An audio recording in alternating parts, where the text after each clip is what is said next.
The galaxy is old, older than any civilization currently living in it can fully comprehend, older than the mathematics used to measure it, older than the very concept of time as any thinking being has ever understood the word. In that incomprehensible span of existence, life had emerged countless times, in countless forms, on countless worlds, orbiting countless suns scattered across 100,000 light-years of spinning cosmic dust. Most of those lives burned out quickly, consumed by their own aggression, by disease, or by the slow, grinding indifference of the universe. A few, a very few, survived long enough to look up, to wonder, to reach, and in the reaching, to find one another.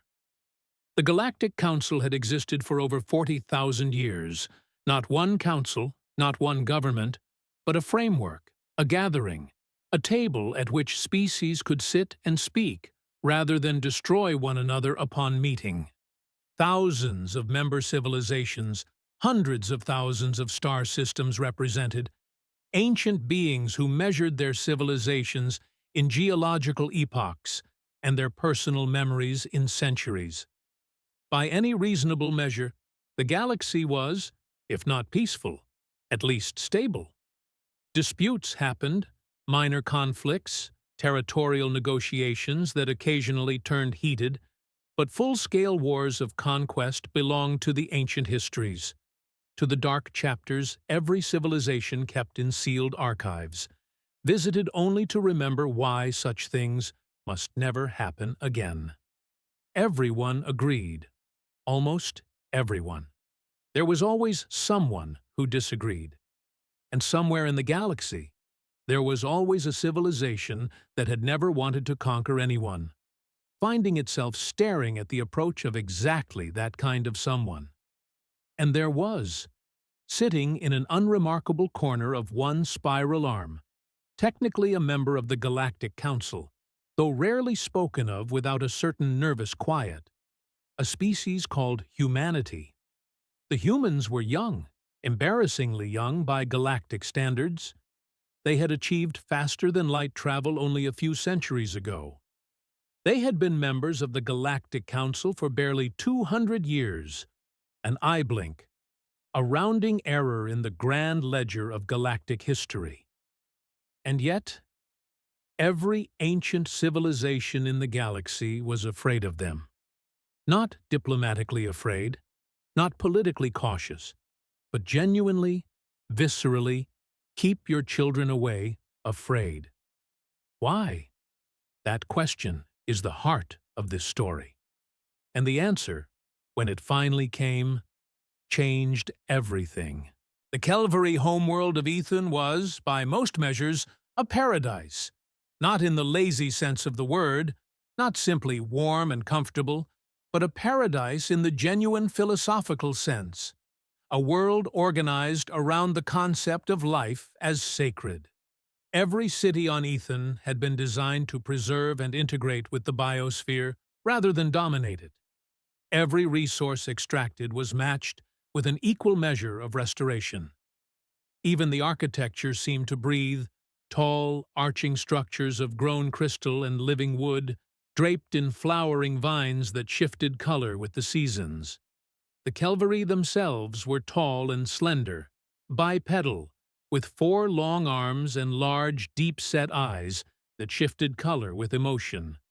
They communicated as much through bioluminescent patterns across their skin as through spoken language. They were, by every xenobiologist's assessment, among the most emotionally sophisticated species in the known galaxy. They had not fought a war in over 6,000 years. The High Council of the Calvary Communion, the governing body of their 11-world civilization, met in an open-sky amphitheater in the capital city of Velsora. No walls, no barriers between the council and the sky above. A philosophical statement that governance must never forget. It exists beneath the same stars as those it governs. On this particular morning, the council had convened an emergency session. Elder Vael spoke first, his voice slow and dignified, grief held tightly beneath control. He explained that the situation on their border colonies was deteriorating faster than projected. 3 days earlier, the Krath Empire's advance fleet had made contact with the settlement platforms of the Outer Shari system. The platforms had not responded with force. The Kelvari had followed protocol, broadcasting the standard non-aggression appeal and offering open communication channels. The Krath destroyed the communication arrays before the broadcast finished. Outer Shari had a population of 300,000. Approximately 200,000 had evacuated to inner colony vessels. The status of the remaining 100,000 was unknown. Counselor Thresh responded, younger, anxious but disciplined, stating that their defense forces were not designed to stop this. They had patrol vessels, emergency response cutters, and only 3 warships built more than a century ago for a border dispute resolved peacefully. They could not fight the Krath Empire. Elder Vial agreed. They could not. Thresh insisted they must take the matter to the Galactic Council immediately. Vial replied that he had already submitted the emergency petition and that they had been granted a full council session in 72 standard hours. He added, with hesitation, that informal conversations with other council representatives had been concerning, and that the council would have to speak for itself.